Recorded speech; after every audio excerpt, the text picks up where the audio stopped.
about UAPs. Did you practice that? And one thing that stood out to a lot of people was how partisan politics seemed to almost be put completely to the side Yeah. in this hearing. Why can't we see that more often here in Congress?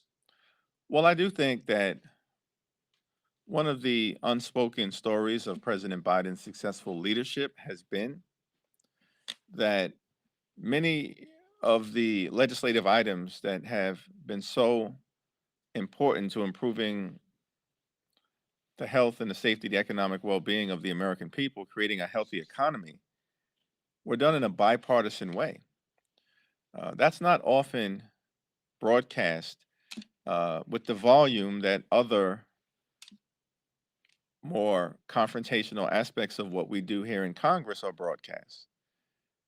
I think that's unfortunate to some degree because uh, it communicates to the American people that we aren't consistently trying to find common ground. Under the leadership of President Biden, Speaker Pelosi, Leader Schumer, we were able to find bipartisan consensus on the Infrastructure Investment and Jobs Act, find bipartisan consensus largely in the Senate than in the House, but bipartisan consensus on the Safer Communities Act to get gun safety legislation over the finish line for the first time in 30 years, bipartisan consensus on the CHIPS and Science Act to bring domestic manufacturing jobs back home to the United States of America, bipartisan consensus on the PACT Act so we could stand up for our veterans who have served our country in such an extraordinary way but have suffered through toxic exposure as a result of their service, bipartisan consensus on the Respect for Marriage Act to ensure that people can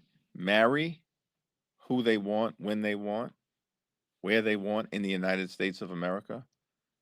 And so I do think that our view as House Democrats, the view of President Biden, the Senate Democrats, will continue to be let's find common ground whenever and wherever possible. We're not just saying it, we've done it.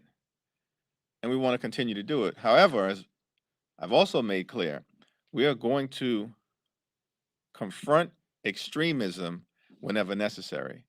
Unfortunately, the extreme MAGA Republicans, who now constitute the majority in the House of Representatives, are out of control and uninterested in solving real problems on behalf of the American people because they'd rather focus on peddling conspiracy theories, impeaching President Biden, or shutting down the government.